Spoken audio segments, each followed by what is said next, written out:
This is an after-school program podcast.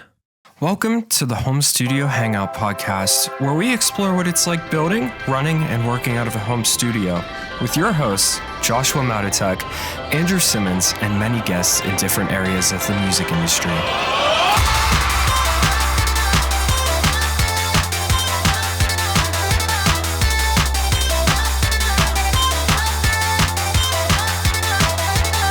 And welcome back to the Home Studio Hangout podcast. We are here with me, Andrew, my co-host, Mr. Joshua Matotek. Hello, and we have a special guest, also another Josh, in his car, catching him mid-drive from the great state of New York all the way back to home in Georgia. Mr. Josh Landry, everybody. What's happening? Mr. Sad Boy Music himself. Yeah, that's me. Sad sax only. Just kidding. Sad sax only. Dude, how's the drive? It's long, very snowy, but very pretty. I haven't visited the north very much at all. The last time I was in New York was like 7 years ago in 2016, so it's been quite a while. But it's been all right. It's been quiet. It's nice to get out for a bit, see something different, you know? Oh, yeah, I'm sure. And you were there producing? I was doing a couple of songs for a band from Long Island called Nowhere Left, just some friends of mine. And then stopped in Williamsport and worked with my buddy Lee Fenstermaker on some stuff. His artist name is Sorry, S-R-Y. Yeah. I was there visiting his family too, because we're like pretty close. Well, we've grown pretty close over the last couple of years with some personal stuff. So it's been nice. The trip has been really nice. Yeah, it sounds kind of cathartic in a way. Yeah, definitely. There's a lot to that story. But yeah, it's been nice to get out and see something different. But I'll be honest, I don't ever want to drive through New York City again. I bet not.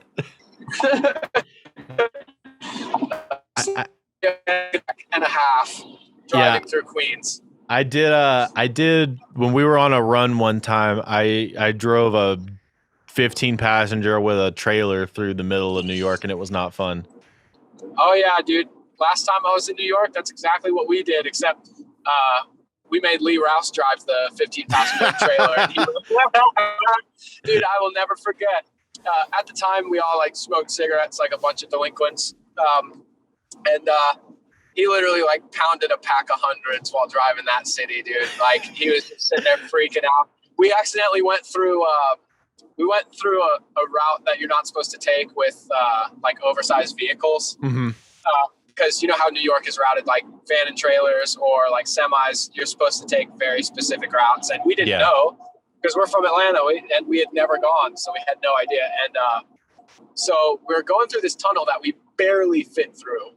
And we're like, this is kind of weird. Like we get to the other side. We're about to get into Manhattan and we got stopped. I can't remember if they were just regular cops or if it was like SWAT or something. But we got stopped. And they made all of us get out of the van and open our trailer and completely stop all traffic from Brooklyn into Manhattan, which is a big deal, right? Yeah, that's huge. And they were asking us if we had any explosives. We're like, are you looking at us? Like, we're just a bunch of scummy band dudes like off to like play a show. And dude, both times driving through that city were just absolutely awful. We came home from that trip with about like $1,100 in toll fines and tickets.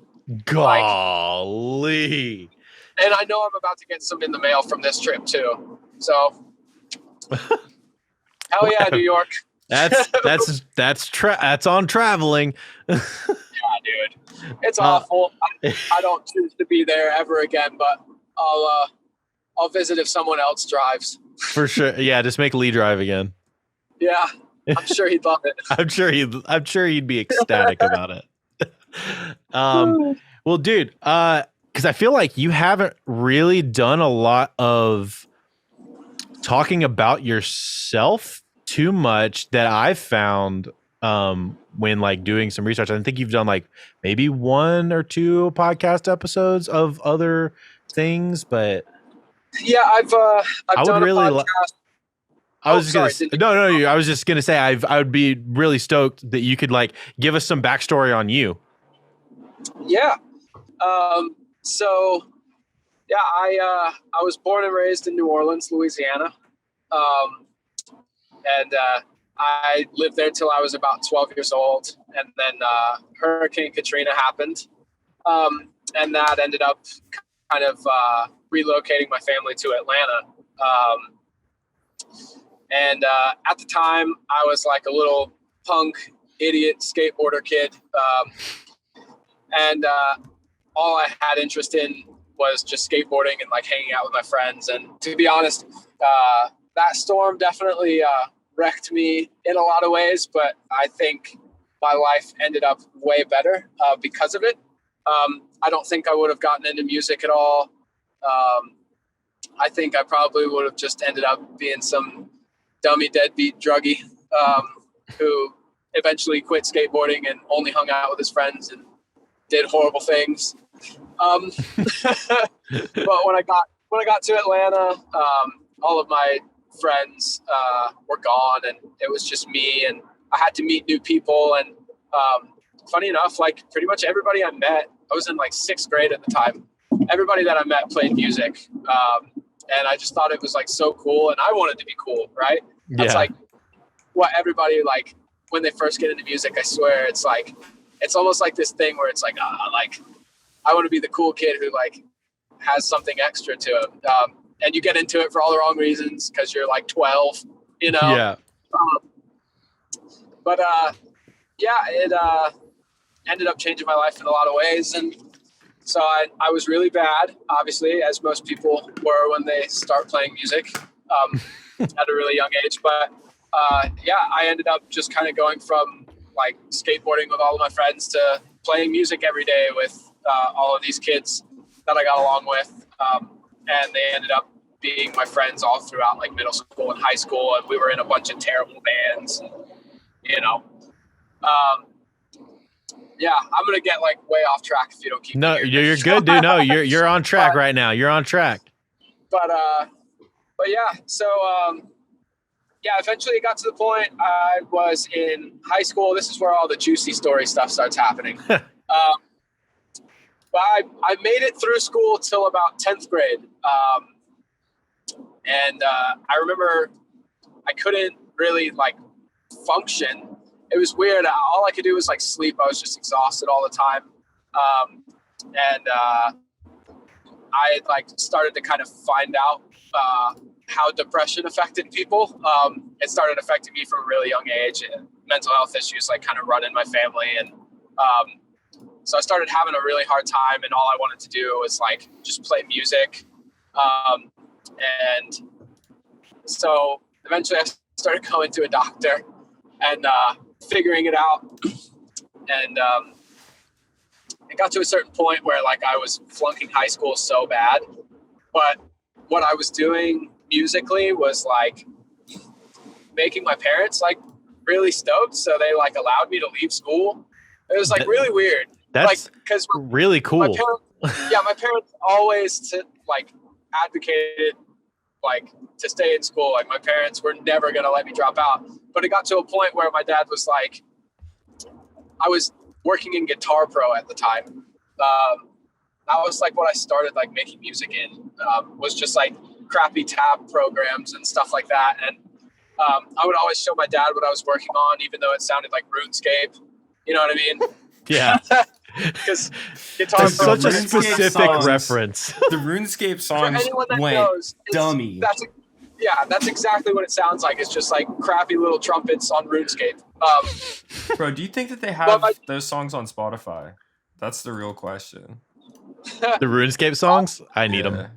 I'm about to jam. Probably. But yeah, my dad was like, do you really, like, if you really want to do this, like, I believe in you. Like, I'll let you leave school and you can just focus on music full time. So by the time I think I left school right when I was legally allowed to at like 16. And that's what I did. I started developing a band with Justin Bordianu, of all people. Then we spent the next like 6-7 years developing that band and writing songs, working with different producers, which is kind of what got me into the production game. I met Lee Rouse along the way, and he and I were kind of at the same starting point at the time. Yeah. And we just became really close friends and then started our production journey together. Now we both run our own studios. I was going to say, did you meet him when he was at Goldman's spot? No, him and I worked there together, actually. Oh, really? I didn't know that. Yeah, so I met Lee back in 2012. And I remember I went with one of my high school friends to this like barn in the middle of nowhere, Barnesville, Georgia. Funny enough, it's called Barnesville. That's funny. But anyway, so Lee was recording my friend's band, and we ended up, the band was so bad.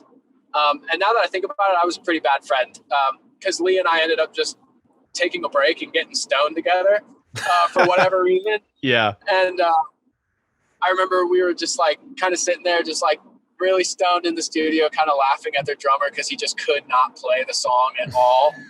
And we just couldn't stop giggling. And so like by the end of it, like there was just a bunch of good vibes in the room, and I ended up showing him my music. I was in a really kind of not so amazing metal band, but he thought it was cool, and I was stoked that he thought it was cool. So we became pals. And I think it was like maybe 6 months later, I ran into him doing pre-pro for another friend's band. And it was like around my hometown. So I was like, holy crap, like it's cool to see you again. And I was like, I've got all this MIDI from Guitar Pro. Like, is there any chance I can just like give you all of the MIDI and we can like plug it into real sounds and you'd let me track guitar on this stuff? And he was like, yeah, sure.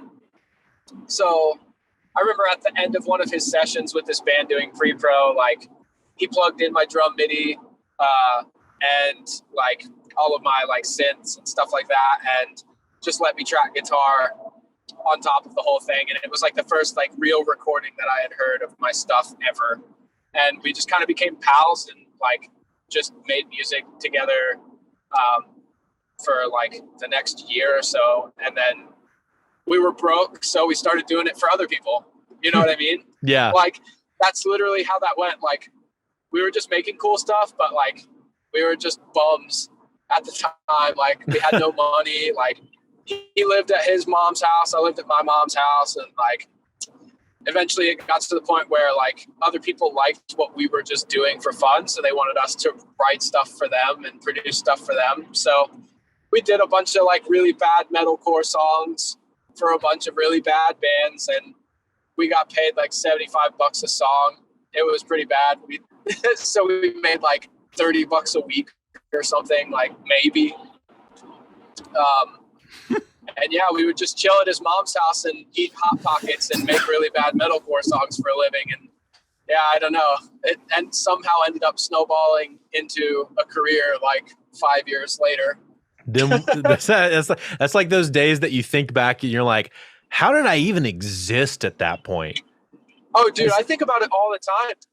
To be honest, like he and I have been doing this job, man, I mean, 10 years, 11 years now. And I mean, we both just started making a living, like a livable, like salary, if you will, in 2018, you know, like, and I think when it comes to like production or just music in general, like you have to absolutely like live like a scumbag to get anywhere. Like you have to go through it. You have to live like most people can't to live like other people, or sorry, you have to live like most people won't to live like most people can't, you know? Yep. Yeah. And Dave I Ramsey. really believe that. I really believe that. Yeah. It's a really good quote. Yeah, it is a good quote. But I mean, yeah, thinking about it now, like 5 years ago, I was living on Matt Goldman's couch, you know? Yeah. Lee had a spot there. He took Matt Malpass's old room there, and we were just kind of bumming it in Midtown Atlanta, just trying to work on anything that we could. And for the most part, we just worked on my band stuff, and that's kind of how he got really, really great at mixing rock, because we were just a band trying to make it, and he was the resource that we had to make it happen with production. And at the time, I didn't really do much outside of just songwriting and playing on the record, and then maybe editing. So he and I ended up working for Goldman, not really for him, but alongside him. In 2016, after my band got a record deal, because I went drums with Matt for the record on Roadrunner. Got you. And that's how we all got introduced. The Vault 51 record, right? Yeah. Sick. Yeah. Lee mentioned that record and that whole span of time. He was like, it was. And now that you mention it, disaster. But it was in a lot of ways, it parallels to what he ended up doing with Jaden, what he did with you guys. Oh, yeah. There's a lot of the same aspects, everybody living super broke, everybody pushing super hard, everybody trying to be in on the same team and working really hard at the same time. Oh yeah, definitely. That was the grind with Vault 51 from 2012 to 2018. We were just grinding every day, and it didn't end up working out, which sucks. But at the same time, it did lead us both to where we are now. And I was going to say, I feel like you guys both learned a lot from that whole experience as well. Oh yeah, absolutely, man. It definitely teaches you who not to work with, who not to talk to, and who not to care about when it comes to opinions. Mm-hmm. Because along the way, in trying to conquer a career in music, there are so many people in your ear telling you what you should and shouldn't do, or who you should or shouldn't be, or how you should or shouldn't act. And that can really that can really fuck you up. Oh yeah. And it did for he and I both for a long time. I think that was ultimately because we didn't know what the right thing to do was. We had never been in that position. So, we were trying to listen to everybody and do the right thing all the time. And ultimately, I think that killed everything, but we should have just done what we wanted to and just been ourselves, Yeah. I think it's a hard lesson to learn, but until you're in that position, it's, the truth is you got to do what's best for you and your crew. Right. In those kind of scenarios. And like I said, it's hard to know to do that until you've been through a situation where you didn't do that and it didn't work out. Right. It's just crazy, man, because we didn't feel like we were allowed to be ourselves or write the songs that we wanted to write or, say the things that we wanted to say out of fear of losing the opportunity of our music being heard, but it's funny because as soon as I stopped caring about all of that and I just started being myself, which was over the last year, I've had more success in music than I've ever had before, just by being me, Yeah, I was gonna say, and it's funny because continue. I know so many people now that have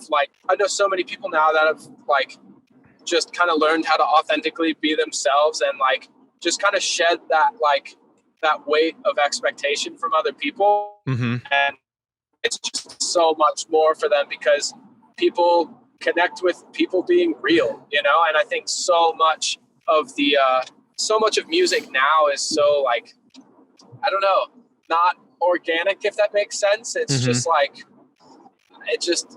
a lot of it feels really shammy or put together, I don't know. I'm a big fan of like people being raw and real, because there are just so many fake people out there, you know, that like it just makes life suck, you know? Yeah, for sure. I feel like I do feel like the newer music space, though it does still have a lot of that like manufactured part, that the real things tend to stand stronger than the rest of them. Like I feel like your entire TikTok presence is a good example of that. You're just doing you. You know what I mean? Right. And I feel like, you know, if you weren't just doing you and you were trying to do some, you know, fake thing that didn't feel genuine to you, it wouldn't have translated as well. Right. Yeah. And it's kind of funny because I keep proving that to myself over and over again, because I always feel pressed like to make content for the sake of making content. You know what I mean? Yeah. And every time I do that, just because I feel like I have to, it never does anything. But when I make content, when I'm like really feeling something and I'm just like really inspired to make something that I think, you know, like touches on something that I want to speak on, you know, like, or like something that just is parallel to my life, or, you know, like my message that I want to put out into the world, like it always does well and it's always well received. So it's just, I don't know, it's hilarious because like I know better, but yet TikTok still tricks me every day, you know, where it makes you feel like you have to like continue entertaining people when it's like, it's not about that, you know? Mm-hmm. But I don't know, the internet sucks. Yeah. I feel like, I don't know. I feel like the TikTok space is super polarizing because it's some people that are being extremely genuine, like yourself, or, you know, like Justin, who's attempting to like really like try and tell their story. But then you have other people that are feeding their narcissistic natures with the algorithm, and like for some reason both succeed, and that is almost unfair. Oh yeah, it's scary. I literally saw a video of like this chick. I'm not even kidding. I think this video had somewhere around like 67 million views, had like somewhere around the ballpark of like 20 million likes, and it was literally her responding to a comment that said, "Please just sit on your phone." And literally it's just her, and she looks at her phone and she puts it on her bed and just sits on it, and it's 5 seconds long. And it's literally just mind blowing that I'm just like, that outperformed anything that I've ever done and ever will do. And it was all for the sake of like some chick sitting on her phone, like physically just putting her butt on her phone. And it just makes me so mad because I'm just like, that is not going to matter 5 years from now. You know what I mean? Like, yeah. Trying to make something lasting versus trying to just like, I don't even know if that's memeing or not at this point. You know what I mean? Yeah. It's like, I feel like it's almost like a foot fetish guy going, "Show me your feet," you know? I think it's dangerous, man. Because it's dangerous. Just like, it's dangerous because like it's this one human being that has millions of eyes on her and like is just like feeding her idea of herself. You know what I mean? Like It's crazy. Like human brains were not built to process what more than like 20 people think of them at a time, you know? For sure. Like it's kind of weird. Like, I don't know. I feel like her and people like her are just going to end up like really messed up from stuff like this. You know what I mean? Mm-hmm. Like, I'm trying to like dance around what I'm trying to say here, but yeah, I get it. Like, I don't want to say anything like too painfully terrible, but it's just like it does mentally mess with people. Because here's the thing about TikTok is like, I can post a video and like I've had a video do like 2.2 million, and I'm like, okay, I'm crushing it. Like, I have a chance to do this, right? And then I'll post a video the next day riding that same wave, and then like it does like 20,000 views, and then all of a sudden I'm just like, like, what's wrong with me? You know? Like, and that's where I think things get like really dangerous with where TikTok is right now, where I'm just like, I know better, but I still fall into that same trap of being like, oh, like, if some algorithm doesn't detect that my content is something people want to see, that means that like I suck, you know? Like, yeah. Self-worth relating to the amount of likes and views and all that kind of stuff is even more like blown up with the things that are happening of like people literally changing their entire life because of a video. Yeah, man, it's crazy because, you know, this entire thing for me, like, was never about viewership, was never about like virality or anything like that. It was literally just like a recovery journey for me because my therapist dared me to put myself back out there again.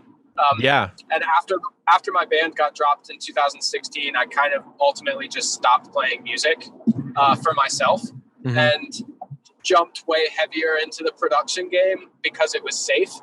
And I think it was ultimately a trauma response of me trying to curate the opportunity that I had and blew for everyone else that I could, to prove to myself that like I could still do it. Does that make sense? Yeah, like, no, it does. And if it succeeded, I got to stand next to it and be like, look what I did. And if it failed, I got to sidestep it and be like, oh, you know, and ultimately my therapist like called me out like really hard on it and was just like, you're just hiding behind other people because like you're too afraid to like, you know, like fail again. And so that's the whole reason that I started doing this TikTok in the first place. And it ended up ultimately like working out. But it's funny because along the way, like you really do lose your idea of why you started and where. And it starts like becoming this kind of poisonous thing where you draw a parallel between viewership and virality and your self-worth.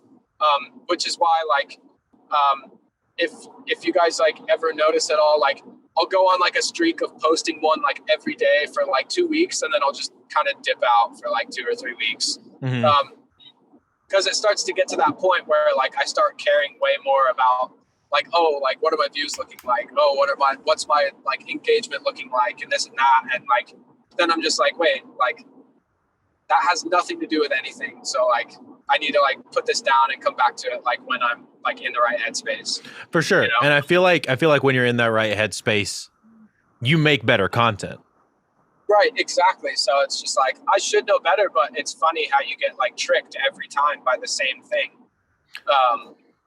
For sure. So let's talk about your production life and like that kind of thing too. Probably make more sense. Well, no, I definitely wanted to talk about like some of the TikTok stuff, and like, you know, I feel like your big, I feel like a big part of your life is the mental health side of things fused with how TikTok kind of helped bring you out of where you were, you know? Right. But I also want to talk about production because that is a huge part of you and your life. I mean, it's your livelihood. Yeah, it's literally my job. It's how I pay my bills. So you started producing when you and Lee started kind of at the same time, like doing that whole journey. And at what point did you kind of start going off on your own and really like honing your own skills that way by yourself? So it's kind of a hard question to answer because Lee and I were a partnership for a long time. Like the majority of our careers as producers were together. We started the Hourglass Room together a long time ago, and it was just a studio at his mom's house. This was, I would say we really started getting into it in like maybe 2014 was when we actually started like getting bands that came to work with us. And so, I mean, we would just stay up really late and watch a bunch of creative lives. I don't think they do those anymore, do they? Dude, I was all about Creative Live, especially in the early days, because it was like the only way to learn things in a super in-depth format. Yeah, so we loved like watching some of our favorite producers at the time, like Chris Crummett did one, Sam Pura did one, and I remember we were both like really heavily into drums. Like we didn't have the space to record live drums, but we wanted to. Yeah. So we would watch all these Creative Lives on mixing drums, even though like that wasn't even a resource that we had available to us at the time. But we ended up learning so much from those Creative Lives. And to be honest, most of us honing our craft was just sucking at things until ultimately we were able to like figure it out. Like, I don't really credit our knowledge of like production to anyone other than us just making really bad stuff for a really long time. Dude, I feel like that is what people are afraid to do, but is the only way to get extremely good. I think it's a thing too where you find your own sound that way, you know? Like there's so many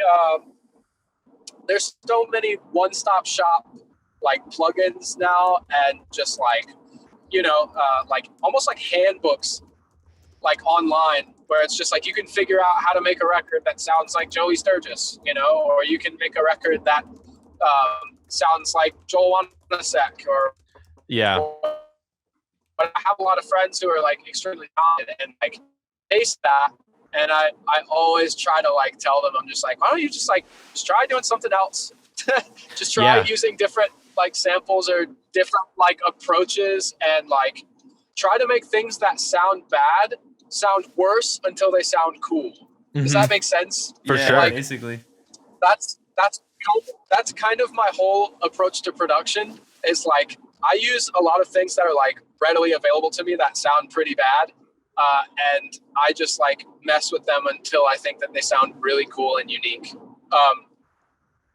And that's kind of like how I go at it. But back to us like honing in our craft, we really started our careers probably in like 2015, when ultimately we recorded our Vault 51 recorded our record with Drew out in LA, and then I remember he mixed the record and we didn't really love the way that it sounded, which his records sound amazing now. I'm kind of like upset. But at the time, I think he was navigating like how to become a mixer himself, because I mean, he used to put it out there all the time. He's like, yeah, I'm not really a mixer. Yeah, he definitely promoted himself as more of a producer and songwriter back then.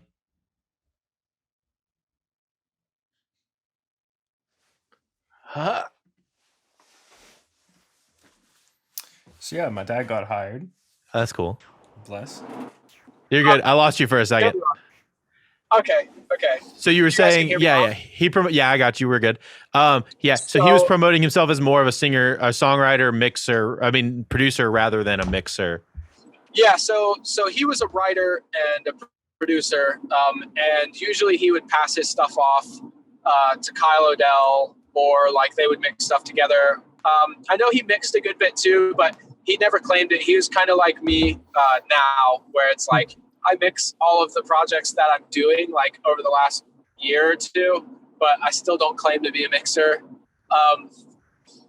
But it's he grew into that hat, I think, and now his records sound so freaking good, and it's awesome to see how he's grown, and that's always inspiring. But he mixed our record at the time. We didn't love how it sounded. We had Chris Crummett try it after the fact, and surprisingly, we still didn't like the way that it sounded. And then I ended up fighting really hard with the label and management at the time, and they wouldn't let us mix it ourselves. But Lee just ended up doing it anyway. And we ultimately took a risk there, which may or may not have been a part of why things didn't ultimately work out. But Yeah. I wouldn't change it for the world, because Lee's mix is the one that ended up coming out. And to be honest, I think he like literally destroyed everyone else that tried to like mix that record. Mm-hmm. Yeah, Lee's just crazy. He sent me a mix today, and he was like, "I feel like this sucks." Like, shut And up, like, dude. I put it on, and I'm like, "This is gas. Like, it's just straight gas. No worries." I don't know. That's always just like, I mean, I get whenever he's like unsure about like the hip hop mixes or like the pop mixes, but anytime it's like time for a rock mix, he's always like, "This sucks," and then it's just incredible. I'm like, all right, bro. Dude, the thing about it is though, like we ultimately, it's probably not a good exit to get off and get gas. Fuck yeah, it was. Sorry, guys. The thing about Lee and I is that, like, again, we went through years and years and years of making stuff that sucked and wasn't good, and trying to get the approval of people that we saw as, like, peers, you know what I mean? Like, people that we really looked up to at the time. And it just felt like we were trying and just never got there. So I think him and I are kind of both stuck in the mentality of like thinking that we're almost there when we are there. Does that make sense? Yeah, that makes sense. I think you get stuck in that chase, feeling like, you know, you're trying your hardest, but it's not good enough yet. It's almost there. So like, there's another quote that I know that I kind of live by, where it just says, "Art is never finished, only abandoned," you know? Mm-hmm. And I very much feel like you could put as much love as you want into a song or a mix, but there's just always something else that you could have done better. Yeah, you know? for sure. So yeah, it's always funny because he's going to be like, does this suck? And you're going to be like, no, it doesn't suck. It's awesome. But he's still going to feel like, well, it's all right. Like, I don't know. I'm very much the same way. So it's kind of mind blowing whenever something that we do works out, I think, because we're just used to it not working out. Yeah, for sure. So on average, what is your like production? What is your, when a band hires you to produce them, what does that generally look like for you? So, usually my main focus is writing. I want to write the best song possible. So we'll usually sift through a bunch of demos if they have any. There are a lot of times that a band does not. Or if they do, they're not great. Right, exactly. We're going to go to this Exxon. So, yeah. It'll start with the song first. We'll sit down with chord progressions and try to come up with the best hook possible. Finish out writing the bones of the song, and then we begin the arrangement. I usually tend to edit and mix as I go, like through an arrangement. And then by the end of it, that's usually like mix one, unless I'm like in a room that I'm completely unfamiliar with and I'm like, I have no idea how this actually sounds. Mm-hmm. Like right now is a good example as I'm driving back from making a record in Long Island. I was in a room that had like a hollow hardwood floor, so it just sounded terrible. Everything sounded really weird, I'm sure. Yeah, and he told me that I could use his monitors, and I'm really glad that I brought mine because he had his literally mounted on the wall. So like they were like 2 to 3 feet like above my head, just like directly straight out, like not even at my ears or anything. And I engineered the first day like that and was just like, fuck this. Yeah. I ended up just bringing in a pair of HS5s and putting them on some isoacoustic mounts, doing the most I could to control what I could, you know. Mm-hmm. We ended up going that route. But so anyway, yeah, like I said, I usually do everything like as I go. I'm pretty quick. I have like a starting point, like template for like rock stuff or heavy stuff. And usually I end up making adjustments to like sounds or samples, like if the project calls for it. And then usually I'll go through like 1 or 2 revisions with the band if they really feel strongly about making a change after the fact. Yeah, that's usually what it looks like for me. I do typically like 2 days per song, like where I spend one really focusing on the idea of what the song is going to be, like what it's going to be, as well as like what the actual content of the song is going to be. And then we spend that whole first day on arranging.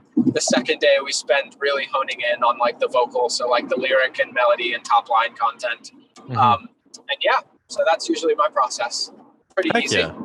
That's pretty, I feel like that's pretty similar to you, Matotek. That's kind of, I feel like you might be a little bit more on the single day. You pretty much more focused on the first day of that rather than the back half of that. But I mean that's basically like I just kind of do everything at once now. Yeah. Especially like now that like I'm trying to work with more hip hop artists. It's just like, Josh, you usually do. Oh, sorry, don't mean to cut you off. No, you're fine. Go ahead. You usually do like pop centric or hip hop centric stuff, right? Like for the most part. Yeah. So I would probably be like more or less the same. Like if I didn't have to like cut guitars and like spend like a whole bunch of time tuning and like, you know, and then having like the bass player screw up 20 times. Yeah, dude. So that's what eats up so much of the time. Like in the first day, if I'm working with a band, if I'm working on something that's way more like pop centric and like deals with like loops or like sample flipping or things like that, I feel like I could probably get a lot more accomplished in a single day rather than having to like space it out. But like I ended up putting like a boundary where it's like I will only work like 8 hours a day, especially if it's a band that is coming to me with no ideas and I'm doing all of the heavy lifting. Because I learned a long time ago about the consequences of burning out. Yes. I feel like everybody hits a point and everybody has to learn that the hard way. Yeah. I feel like that's like a rite of passage as a producer. Yeah. Agreed. Basically. Hey everyone, I wanted to tell you about a great company called That Pitch. Have you ever had some leftover song ideas you just didn't know what to do with? Or maybe you needed to flex that writing muscle, but you still need to get paid? Enter That Pitch, a sync licensing company that pitches your productions directly to their exclusive list of clients. That Pitch has already paid out over $120,000 to its members since October of 2020. They provide production advice, business training, and other resources to make your songs better. Go to thatpitch.com to sign up and use the code HANGOUT for 20% off your monthly or yearly subscription. So whenever you're doing stuff at your house, let's talk like home setup stuff, because you do have like a home studio, really, right? It's a fully at your house setup. Yeah, so it's funny. It's the same rig that I travel with, which is not good. So I have a 2013 spec'd out Mac Pro trash can that Lee actually helped build for me through Studio Solutions back in 2020, I believe. And I literally used that, an Apollo Twin, the Warm Audio version of the 1073 EQ, and everything else is in the box aside from obviously like the mic choice that I always go with, which is usually my 251 clone, which is also a Warm Audio, and then Lee let me actually borrow this Shure KSM mic that I kind of like almost more than the 251, which is pretty funny. Yeah, I think we talked about that with Lee the other day, actually. Yeah, dude, it's weird because I like swore up and down by the 251, which to be honest, on almost every project I've used it for, it sounds amazing. But for my voice, which is what gets tracked like 90% of the time, like over the past 6 months, I already have a lot of like mid-rangey craziness in my voice. And the 251 is kind of built to like pull that out into the front. And I only noticed it after I used that KSM mic, and now it just bothers me. So I'm like, shit, now I need to find something else for me. Yeah. But I'll keep the 251 for everyone else. For sure. I think Matotek's going through a similar thing where he's like trying to find that secondary mic. Well, yeah, because like my Lewitt sounds great on literally every voice that I've used it on. Like it's just like, it's just, in my opinion, it's like the perfect tube mic because it's still sparkly, it still sounds modern, but then it's not overly bright. Like there's a lot of times where like I'll get vocals from Lee on the 251 and I'm just like, ew. Like I just wish it was weird, tracked right? on the 840. Like the 251 sounds really good, especially on like quiet voices, because it has that extra like kind of saturation in the top end, but like it just doesn't really sound good on other things. So now it's like I'm traveling a lot, and here I'll just grab this for reference. This thing's freaking huge. Dude, yeah. So it's funny that you This said is the case. It sounds great on quiet voices, which is exactly what I mean because I am the opposite of a quiet voice. So it's like whenever I like track my stuff, I always am like fighting to tame like high mids, like somewhere around like there's always like this weird like almost 2.5 or 3 like build up on my stuff, and I'm just like, why? Spectral shaper, my guy. Yeah, it's just me. But yeah, so that mic is super big and bulky to carry around to the point where like it's literally my carry-on, and the case is also heavy, so it sucks carrying around on like layovers and stuff. So now I'm like, well, I want a tube mic that isn't, or a FET mic that isn't the Jay-Z I'm talking about right now. Well, this doesn't have any FETs in it, but I want something that's like, basically what I want is a U87 without spending $4,000 for a U87. Yeah.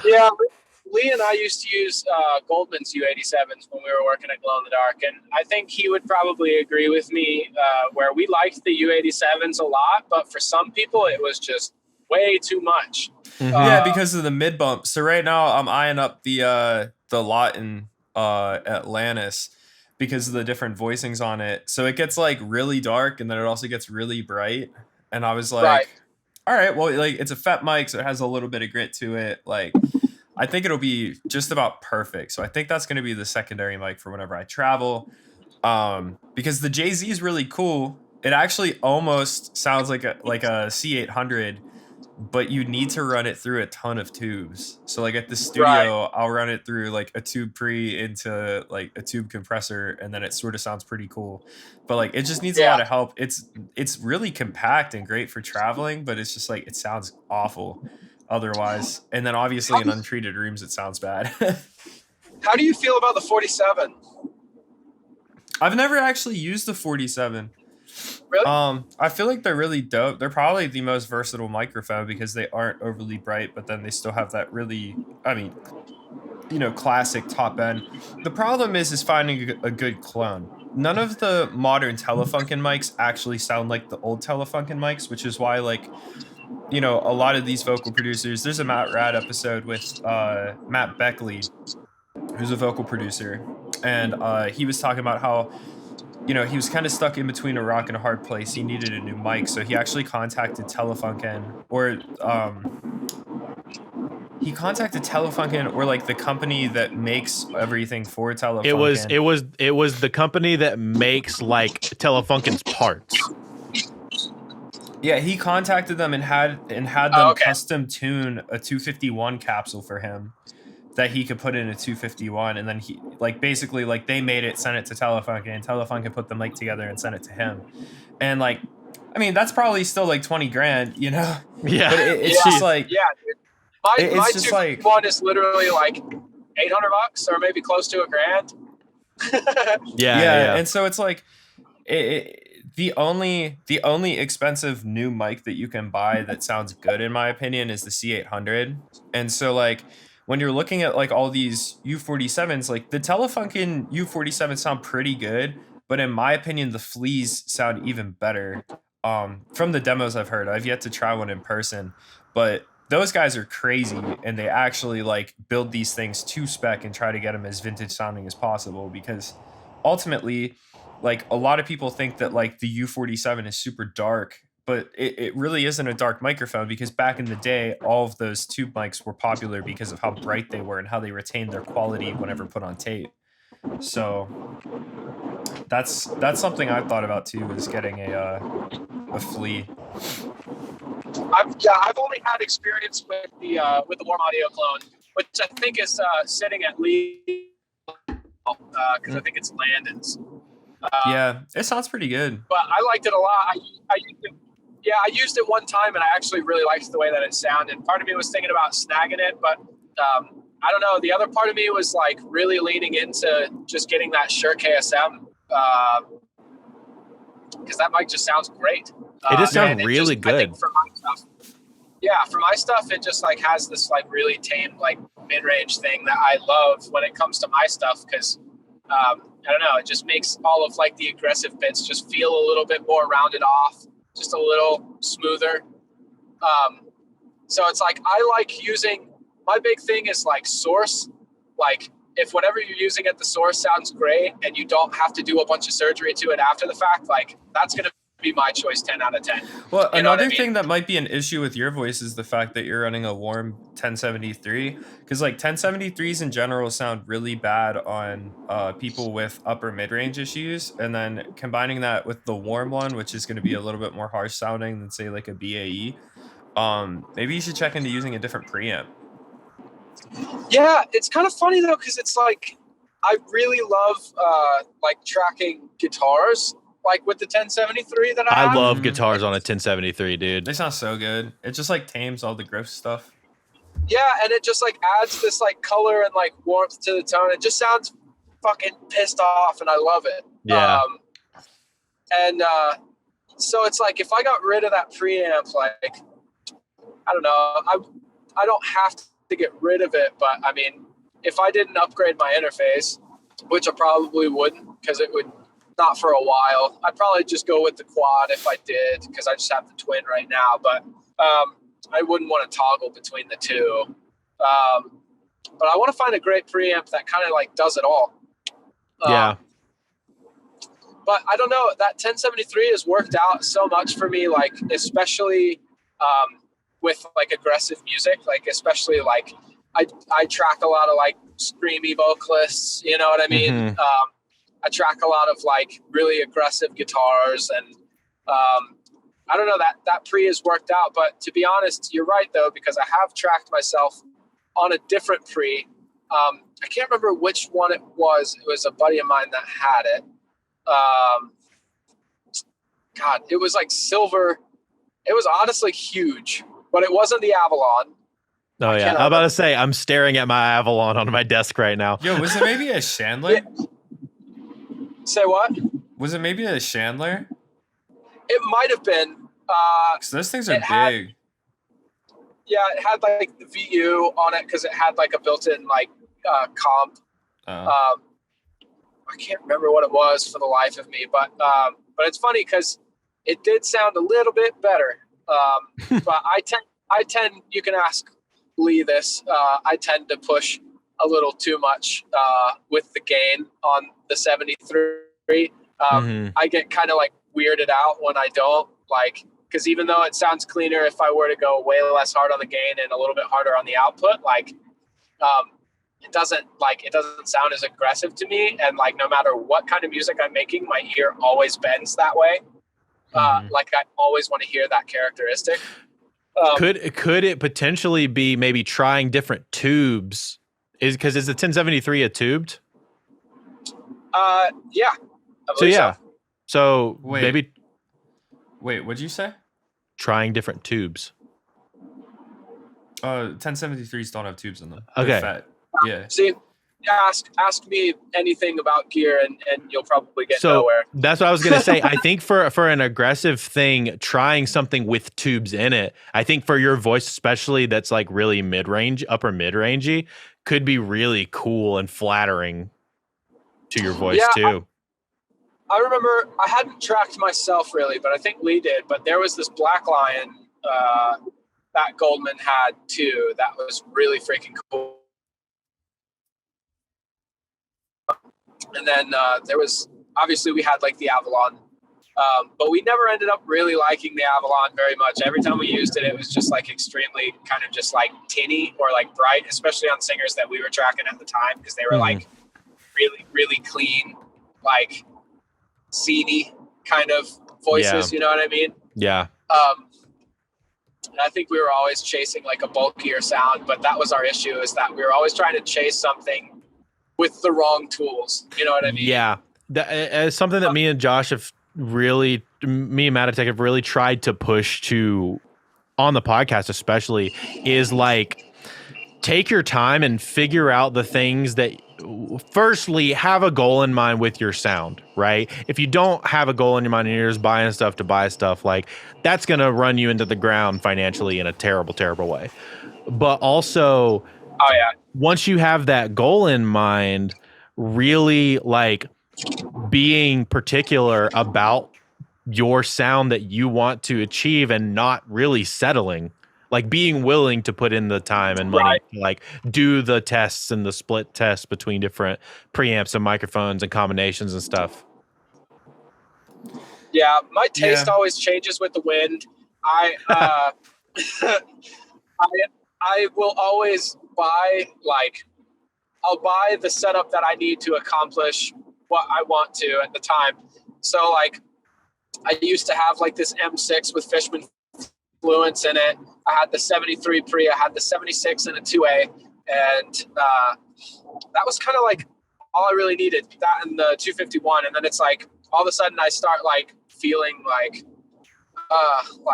I don't like this bite, or like I feel like I ended up in a box where all of my stuff just sounds the same, and like I start liking other things. So instead of like adding to my gear collection, I'll just be like, I'll just swap this out and get something else. So at the time, like I was just over like having a set of Fluence, and I was like, I want single coils. So I ended up just getting a Strat after that. I didn't look back, and my entire guitar sound had ended up changing.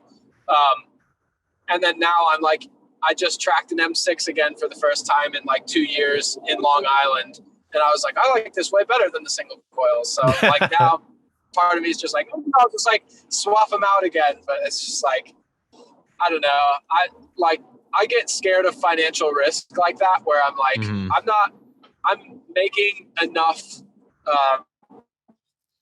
every year. Like pay one of the people I afford to like do what I do, but like I don't make enough to be like, I want to try a new preamp, but I don't want to get rid of the 73, so I'm gonna just get something else on top of that. Or you know what I mean? Like if I just start like collecting gear, like it just becomes a slippery slope where like eventually I sell half of it anyway. Yeah, for sure. So we've been trying to figure out, there is, I think also OCD like takes over. Oh yeah, for sure. I was gonna say, I think like OCD takes over where change gets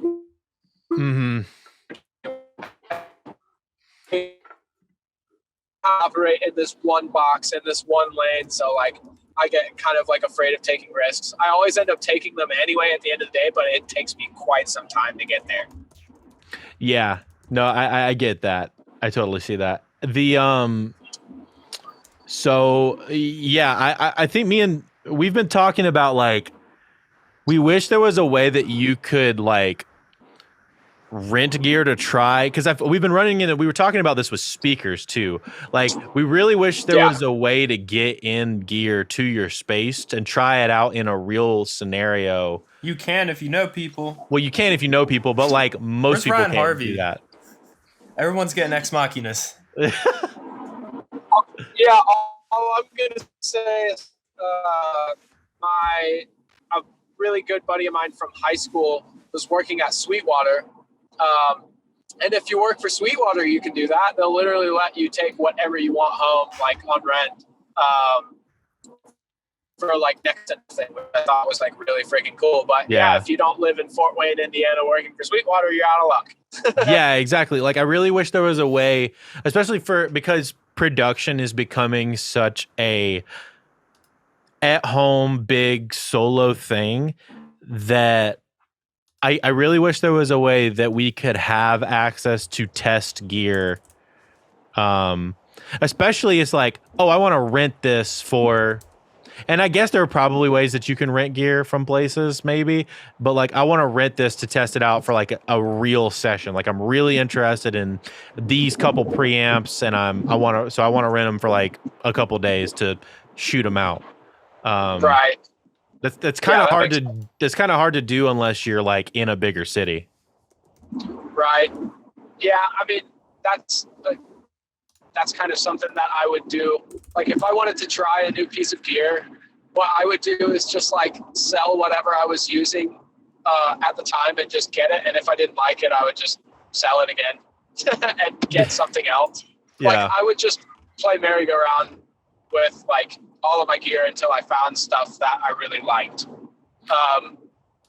So that's kind of how I did it, because it was like there's no real loss unless you're like looking to like really upgrade, you know what I mean? Like, yeah, unless you're like, oh shit, like I gotta add like $2,000 or $3,000 on top of whatever like I sell just to try this thing out. So like it would be like really handy to have like a place where you could do that, but I wonder like how high the risk is for a business like that to do that and like wear down their gear over time until the value is just gone. Well, you know? Oh yeah, I'm most sure. brands, like if you're buying like something that's like expensive, then typically you could hit them up and they have demo units that they'll be able to send out to you. That's like how people are, like that's how people are able to try out like Speakers. PMCs and ATCs that are $20,000 before they buy them. Yeah. It's just most people aren't that. going to be like, yeah, we'll send out this, $1,500 preamp. Like a lot of places won't do that, but speakers especially, you could do it. Mm-hmm.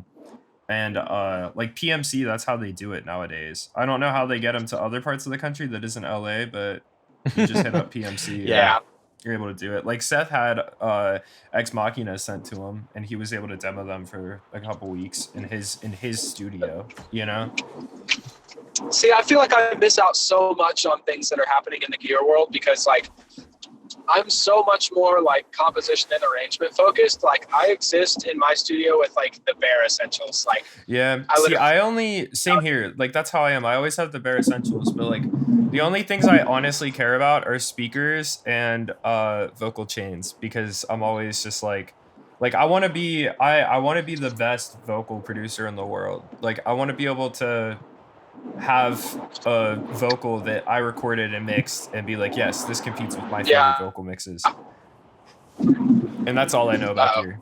Uh-oh. Did I lose you guys? There you are. Just Josh. Just Matotek. Okay.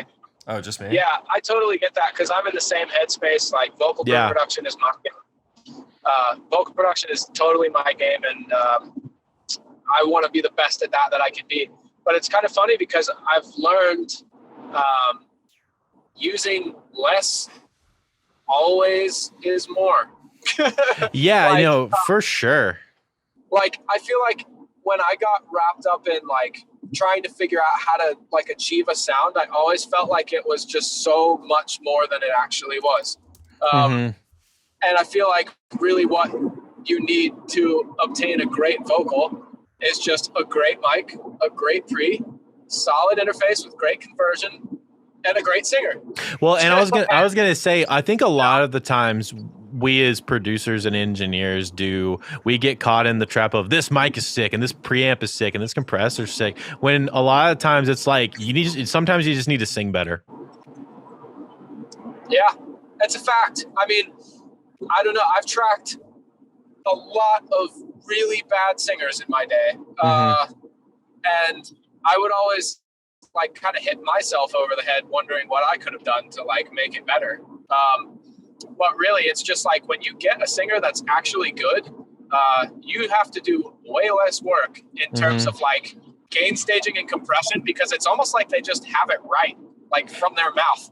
Yeah, for sure. Like, well, and really, like really great. It's almost like preamps are they're accentuating. So you're trying to like do a better job of bringing out the positives of this already really great vocal. And that's like what a mic and a preamp and a compressor is kind of supposed to do in those scenarios. Right. Exactly. So yeah, I do find myself like, oh, it's really cool. Like, I want to try this microphone and I want to try, you know, maybe this new preamp. Like, I have an Avalon. I really like it for some things, but sometimes maybe I want like something a little dirtier. So maybe I've been thinking about a 1073 or something like in that kind of range. Right. So what, because I have my tube like good. I'm good on that. So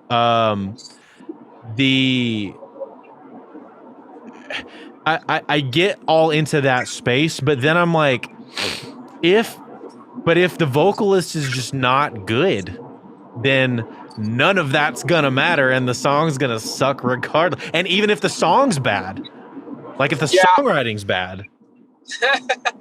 Yeah, dude. At that point, like, not even gonna lie, sometimes I just toss gain reduction on the channel, don't touch the settings. I send it off to a pull tech to round out all the stuff I don't want to hear outside of the vocal that I already don't want to hear, and call it a day, dude. Because I mean, there are some things that like just can't be helped. Like it sucks because it becomes a game of like moral dilemma where you're like, I want to feel like I did everything I could for this person, but at the end of the day, like, how much can I really do?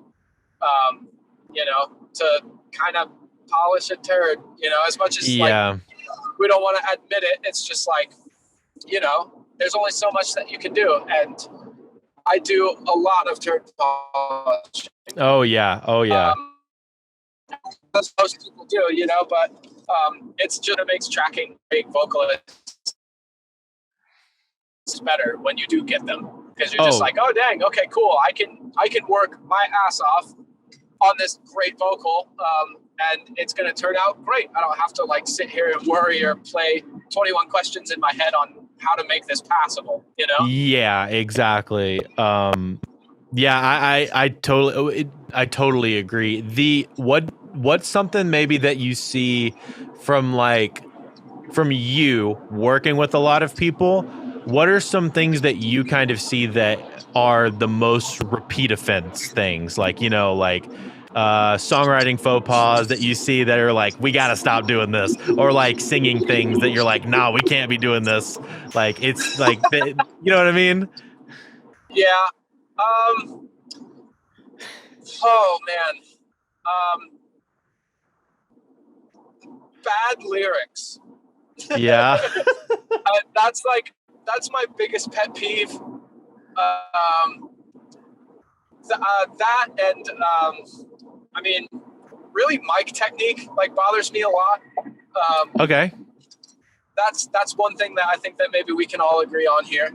For that sure. might make enough sense, but 9 times out of 10, like that's the most frustrating thing for me is like trying to capture a take from singers that don't really know anything about anything. Yeah, I was gonna say I would love for you just to like kind of deep dive on that for a second. So it's kind of like communicating becomes like a really big part of like recording vocals for me, where it's like, okay, like I need to know like the dynamics of what's about to happen in this take so that I can capture it accurately. Like a big thing that a lot of singers do is they kiss the mic, like where it's like you're really just like killing that capsule, you know what I mean? Yeah. Especially with like a really aggressive vocal, like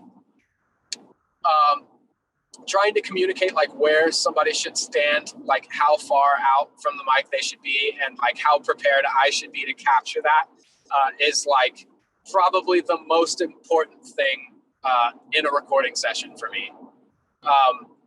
Because like I said, I track a lot of aggressive vocals, but it's kind of funny because the dynamic in rock and metal is so like polar opposite sometimes, where there's like kind of a lot of like really intimate vocal, and then there's a lot of like big dynamic.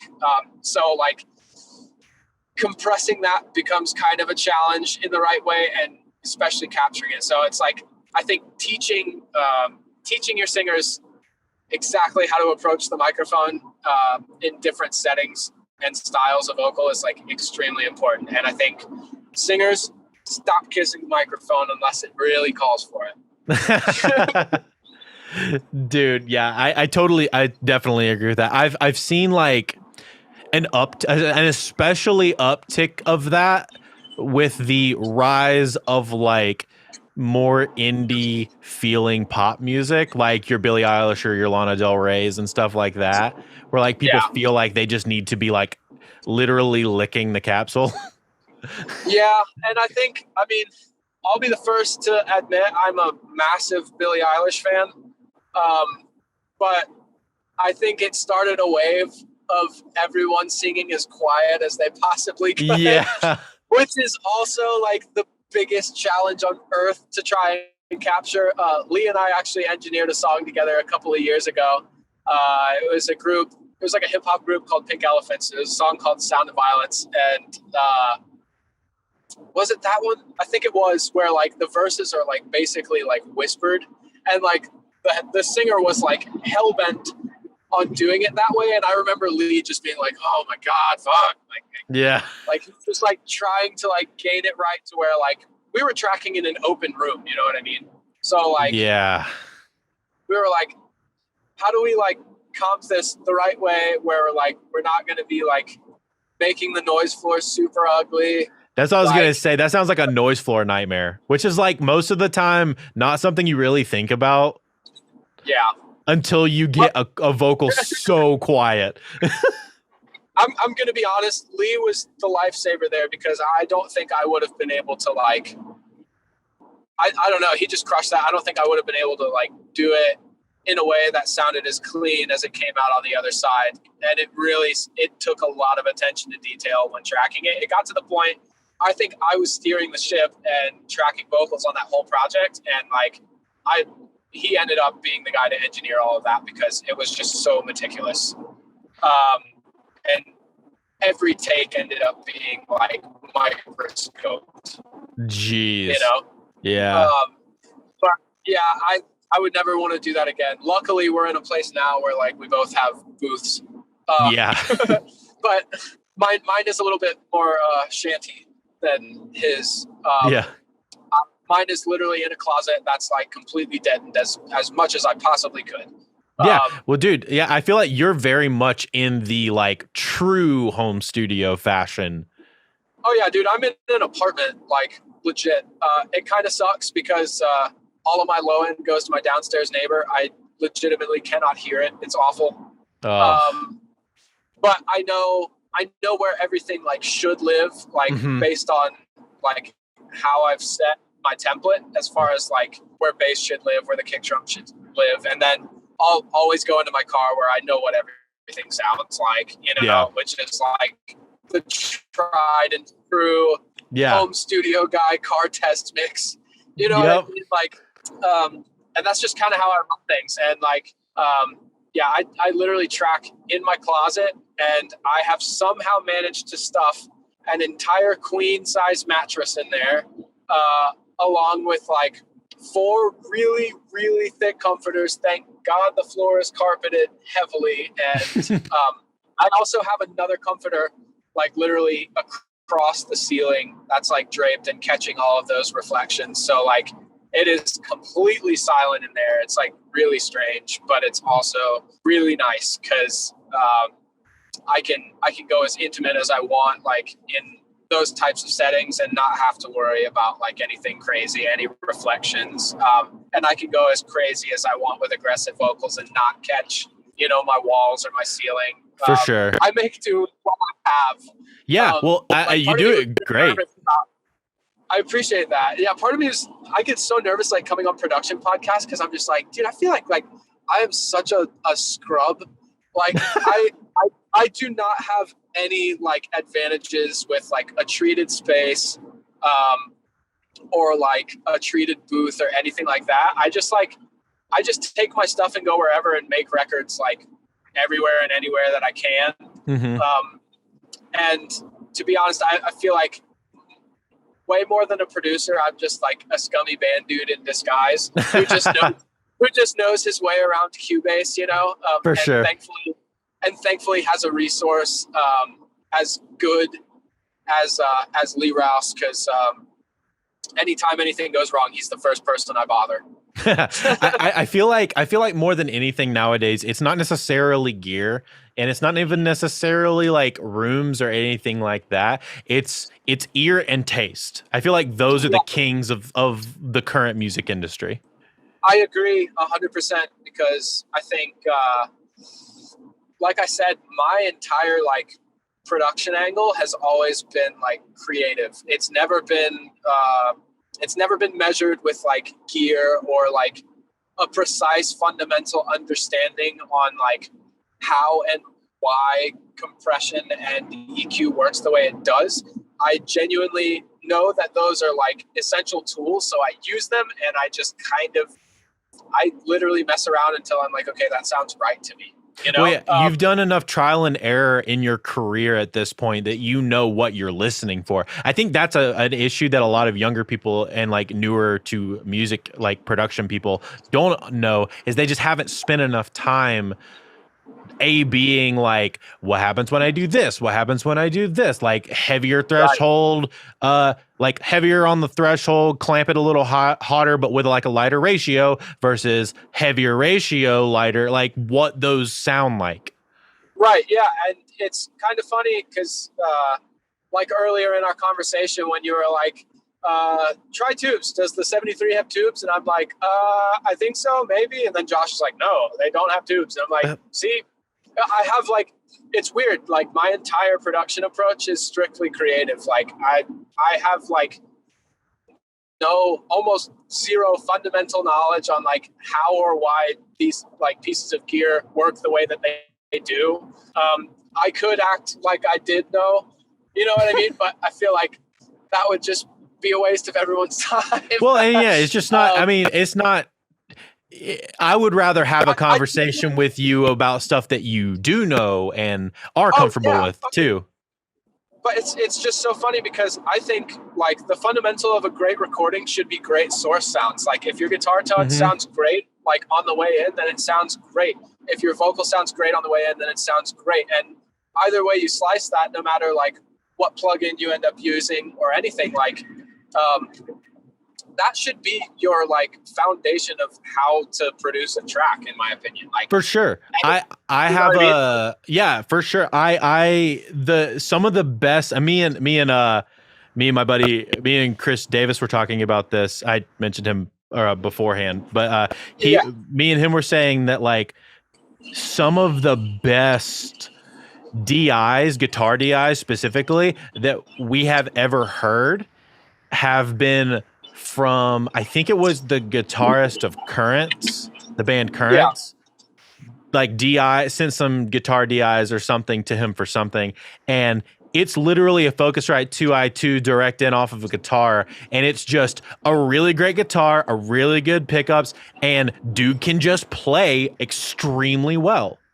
Yeah, and that counts way more than any like amp sim or anything. Like, you know what I mean? Like the player is everything, in my opinion. It's like you could. That's why certain tones don't work for certain people. You know, like Misha Mansour has his own like tone pack or whatever that I'm sure like sound fantastic when he plays, but I know plenty of people that use it, same settings, and it sounds like dog shit. You know. Yep. It all comes down to like the actual meat and potatoes. And I made this analogy yesterday. It made my friend laugh because we're both like very like-minded producers when it comes to like, we are not really the guys that mix and polish everything. And like, we're like the finishing guys. Like we're the guys that like start at the bottom and create something that's malleable that like everyone else can kind of play around with and work with. So like I kind of compared ourselves to like chicken at Popeyes. Like without us, like we are just like the gelatinous meat that gets sent to Popeyes. and then everyone else adds like their batter and their seasoning, and then somebody else like fries it, and then what you eat is a product of everybody's hard work put together and everybody's mind put together. And we're okay with just being the weird, squishy stuff that nobody knows if it's actually chicken or not. You know what I mean? Like, yeah. like we're not really producers. We're just artists who like figured out how to like work around the tools that we were given, you know? Mm-hmm. So like for me, it's Cubase. I know how to work and edit extremely well in Cubase. And I know how to work my way around a 1073 pre. I'm really comfortable with it and I understand it. And I know what the dynamics of the microphone that I use on 90% of my projects is like. And as long as I'm familiar with those things, like I can confidently send my projects to other people knowing that like they're going to get something that's totally workable. And even if it takes me getting things to the finish line, I make sure that my understanding of those things is finite and I can finish it off by just using additional tools that I also understand. Which, like, all of this sounds like a long-winded way of saying, I guess I do know how to produce and mix. I just don't admit it.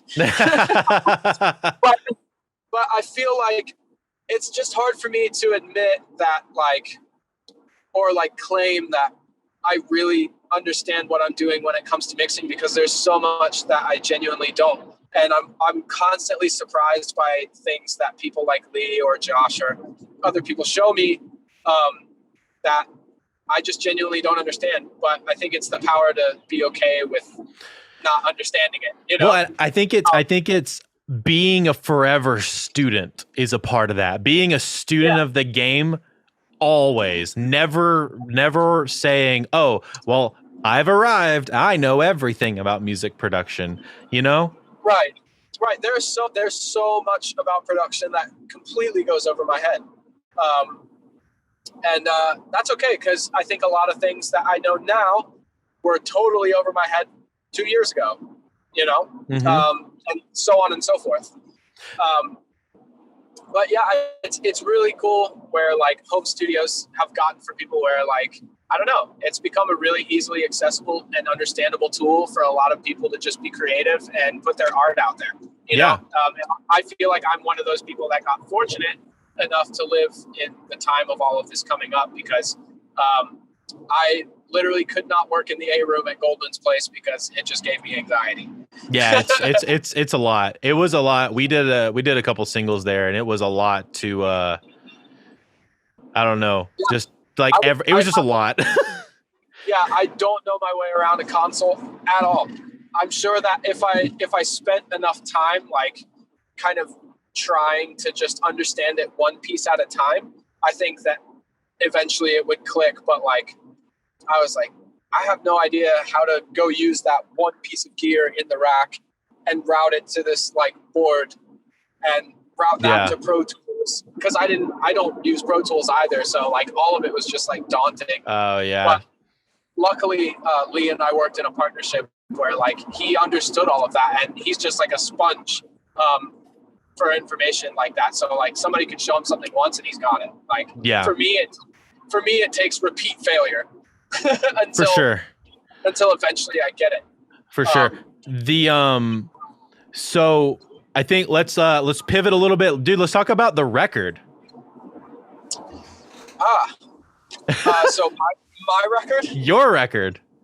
My record. Okay. So I started. It kind of took me a while to like understand that those followers that I've accrued over the last year were real. Like, because there's some, like I said, I think you get so stuck in the idea of chasing success that it never actually happens to you in your mind, you know?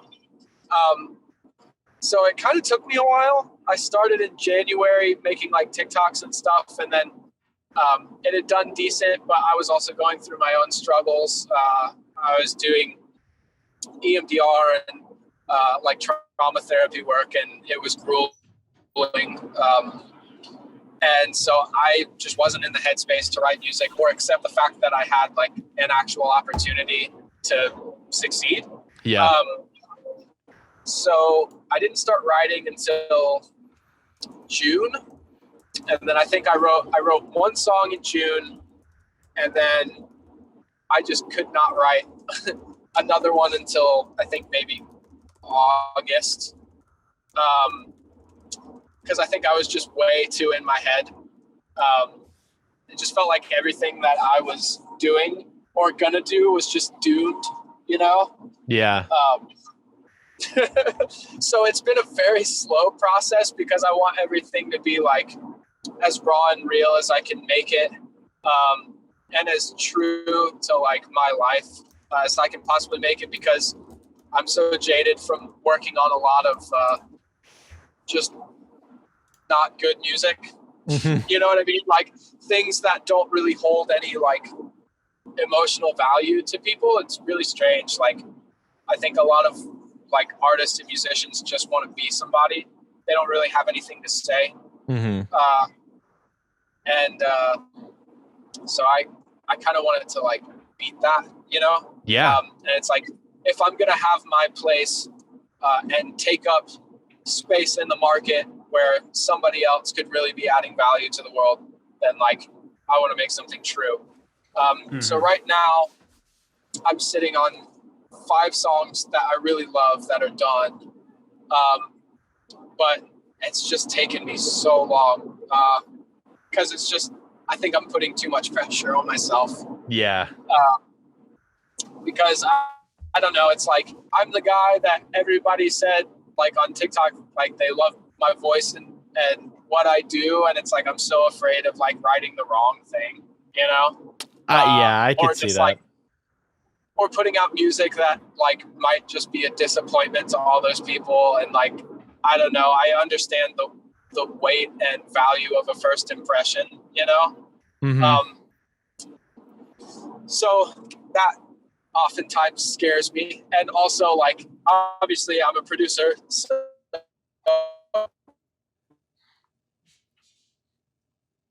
best production I've ever put out, you know? Like, cause it's mine. Yeah. It needs to be like, here's the stake in the ground. This is Josh Landry's music. Right. Yeah. And that's tough, you know? Finding myself sonically, I think, was like the most difficult, and still is the most difficult part of this whole venture, because I don't really walk the traditional line of like rock music, which is where I think everybody kind of expects me to live. I like a lot of weird, moody alternative music. Like I said earlier, I'm a massive fan of like Billie Eilish. I love like 8 Graves and Missio, and a lot of things that are just like kind of out there and just really dark. Yeah. But I also I come from all of the roots of like the early 2000s, like emo rock, like music scene, where like, you know, Armor for Sleep or Amberlin or AFI or My Chemical Romance or that whole like world existed. So what I'm trying to do with my music is I think find where those two highways intersect, you know? And write something that like has the moodiness and like sound design of like the alternative stuff that I really love, but has the heart and like the realness of like all of like the early 2000 emo stuff that like I grew up loving, and like the music that really shaped me and caused me to chase music in the first place, you know? For sure. No, I get that. I love that. And I feel like those two things are avenues that people haven't really combined, or at least that I've seen, and also avenues that are I don't want to say undervalued, but underappreciated together. Yeah, that's my thing, is there's like this whole like emo revival in the hip hop scene, which is super like cool. Yeah. That's something I never thought that would happen. Those are two worlds that like never crossed my mind that would meet. Not at all, but it's kind of cool how it happened. And so like, I don't know. Now that you kind of put it that way, I guess you're right. I guess I don't really know anything that like has like crossed those two genres yet, of like that like moody alternative world and that emo lane, because I don't know, but that made me like smile because now I'm like excited because I'm like, oh, like, did I do something new? Yeah, Like, dude. Well, no, I think you're onto something for sure. Like, it's definitely a lane that in my mind doesn't exist, or at least not doesn't exist in a strong popular music kind of way. Yeah, I'm interested to see what people's opinion of it is. To be honest, I think it's going to go over a lot of people's heads at first, but I hope that it eventually clicks. It's kind of funny. Hopefully, my management doesn't listen to this, but it's okay if they do. They'll probably chuckle. But I don't even think my managers like get it because one of them is like very like he A&R'd a lot of like traditional rock. So I think he expects me to walk that lane and kind of like wants me to walk like a very specific lane. Luke, at least, my other manager, like he just loves the songs where he's like, I love how you like always deliver me bangers. And I'm like, trust me, there are 100 other ones that never reached your inbox and they were terrible. But at least he's just like here for the songs. And he's like, I think this is really cool. And the songs are great. And that's what counts. But I think there's a lot that kind of starts to get to me with like trying to do something new where I'm just like, do people even like, are people going to get it? You know, but I think you kind of have to take that dive and just put something out there that you think is cool and like, you know, just be you, like I was talking about earlier, you know. I think that's the most important thing. Well, and like I said, people keep trying to sway me out of it. Yeah. I was going to say, like I said, I feel like your followers are there for you because that's what you've done since the beginning. So I feel like whatever you do, they're going to buy into it. Yeah, I hope so because, I mean, not only it's exciting to think about like crossing genres and like making something new and unique, but like the songs at their bones are songs about my life and like songs about, you know, recovering from post-traumatic stress disorder, which has been exceptionally difficult, probably the most difficult thing I've ever had to do in my life. I'll tell a short story on that. So that it all kind of clicks. But in the summer of 2020, I had basically gotten to a point where I wasn't leaving my house. I was having panic attacks when I drove over bridges or anything like that. And at the time I lived in New Orleans, which is like just one giant bridge system. Roads. Literally massive bridges, the biggest bridges I've ever seen. Yeah. So it got to a point where I stopped leaving my house. I wasn't driving. I wasn't doing anything. And I was like really struggling with anxiety and depression and stress. At the time, I was fighting for a record that I had rightfully deserved to produce. The band had gotten signed to a major label off of some songs that I had written and produced with the band. And they were trying to shake me off and out of the project really hard. And I remember I was just going through a lot during that time. And it got to the point where like I wasn't doing well at all. I wasn't like managing my emotions at all very well. And I wasn't getting out of bed certain days. So I decided to go see a doctor about it. And it was right after the pandemic had first begun. So like the shutdown had just started. Office. So I had to basically use this app called Lemonade, where it's basically for people who don't have health insurance, but you pay like a monthly fee and it includes like your doctor's visits, your prescriptions, all of it for like a really affordable lump sum every month. So I had seen a doctor. She had prescribed me Prozac. And basically 2 days into taking it, I had a band in the studio and I had an adverse reaction to the medication. And basically had a psychogenic seizure. Oof. And yeah, it traumatized me. It was really, really scary. And I couldn't like use nicotine or caffeine anymore, which is like that for like 10 years. Like functioned off of that highly for 10 years while working with like bands and working graveyard shifts and like all kinds of like crazy hours and doing the normal musician band thing. Right. Which is just being extremely unhealthy, right? Yeah. So yeah, after that seizure had happened, I couldn't speak for a while. I couldn't really leave my house. I couldn't see people. I was basically like withdrawing from it and like going through this weird like psychosis. Like it felt like it never ended. It took me like 8 months to like kind of get back to a normal headspace. It sucked, man. I couldn't concentrate at all, so I couldn't work. I couldn't be creative. So I wasn't making any money. I had to sell a bunch of my gear, like my 1176 and my 2A that I had just bought. I literally used it one time. Had to sell that stuff, had to sell a bunch of my guitars and everything just to keep paying bills and stay afloat. Eventually it got to a point where I was like completely dysfunctional, had run out of money.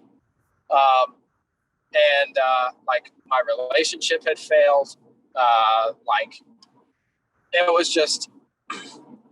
was a mess. So yeah, that kind of all began like the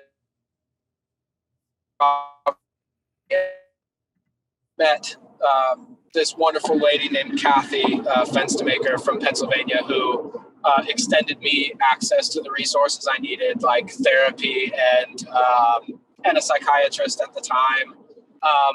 And if it weren't for her, I don't think I ever would have gotten back to work. And I definitely would not have started the TikTok thing. And you and I definitely would not be sitting here. And so basically every song that I've put together so far has like been about those experiences. And I remember where I was mentally and how much I needed to just know that somebody else understood what was happening to me because I didn't. And so my music is pretty much strictly for those people.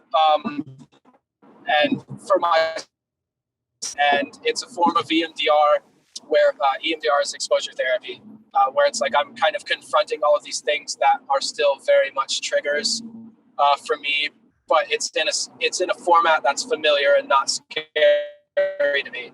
So it's almost like I get to write all of these things and then be able to listen to them and process them in a safe way to almost like disarm PTSD. And that's how you recover from it, by the way, is confronting these traumas.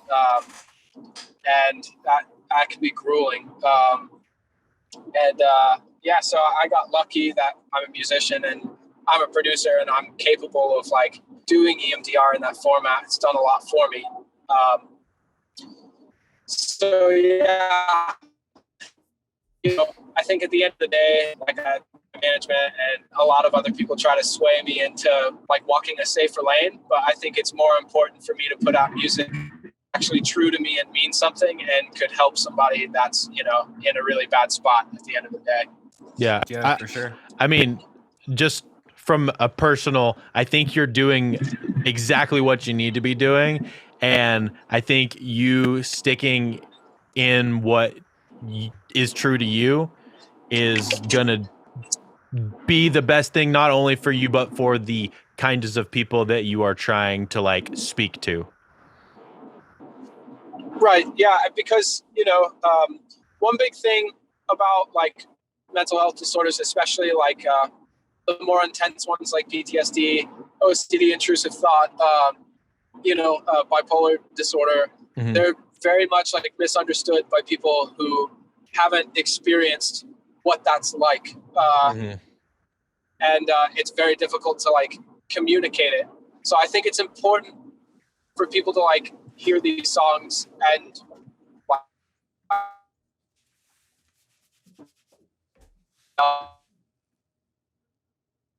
that way of thinking that. But like I said, when I was more close to me, my fans, and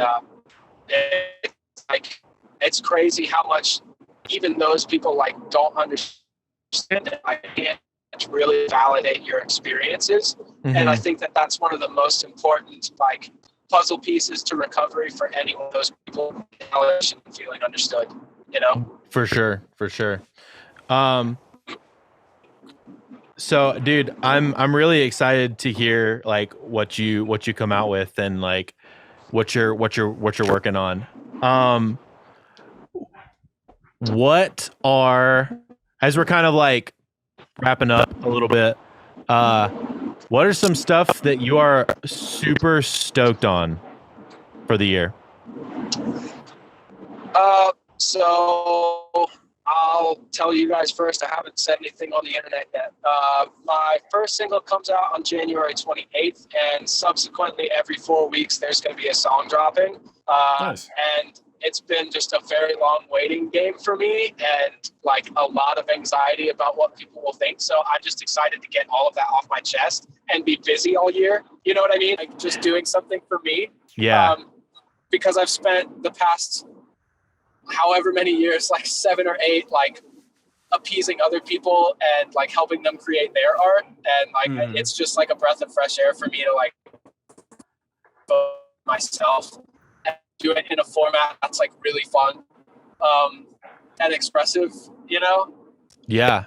So like, that's like the big thing for 2022 is actually getting focused on like where I've wanted my whole life, like above, I got lucky with production and understanding of it, and growing up with also we're like hungry to learn, just be able to like show other people their art in like the best sounding format possible, So I kind of got lucky and accidentally roped into the production game, if I'm honest, like absolutely.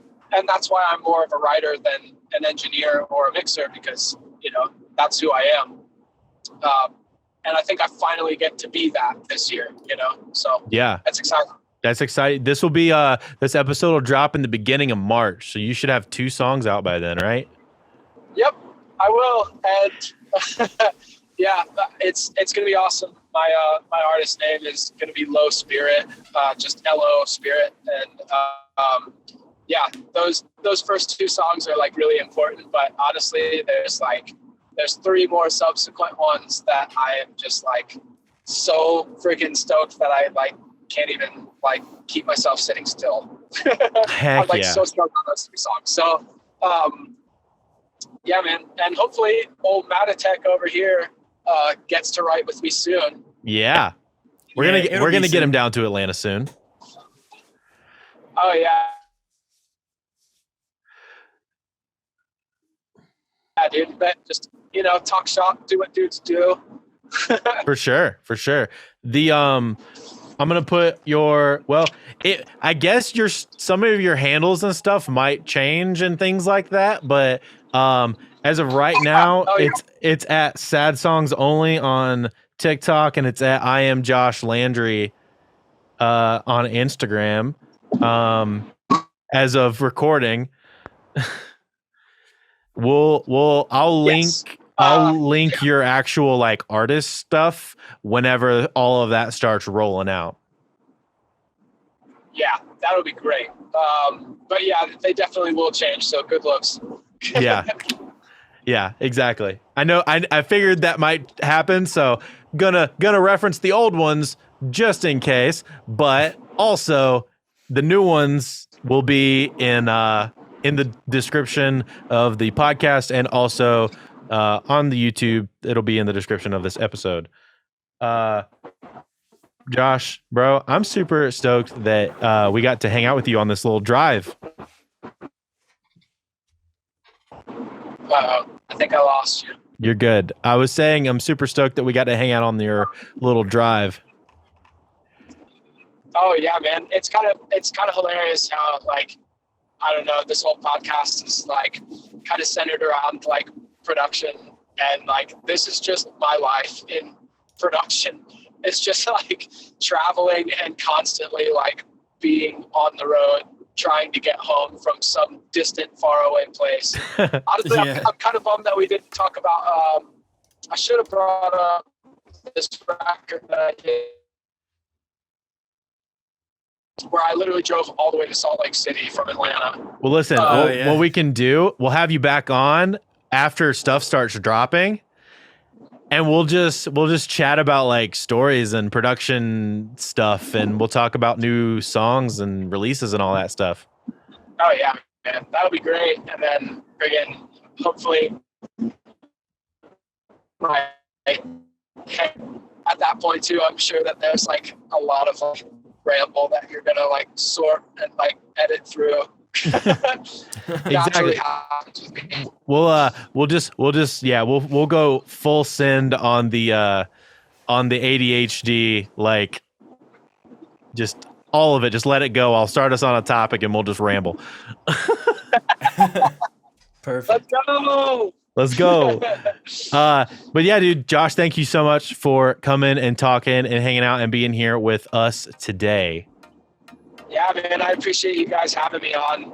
Means a bunch. I love talking.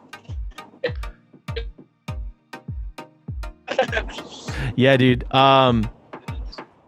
Listeners, thank you so much for listening. We will be back next week. We're super grateful for all of everybody's time and attention that, listens on a week-to-week basis. Once again, both Joshes, thank you much for being here. And we'll see you guys next week. Bye.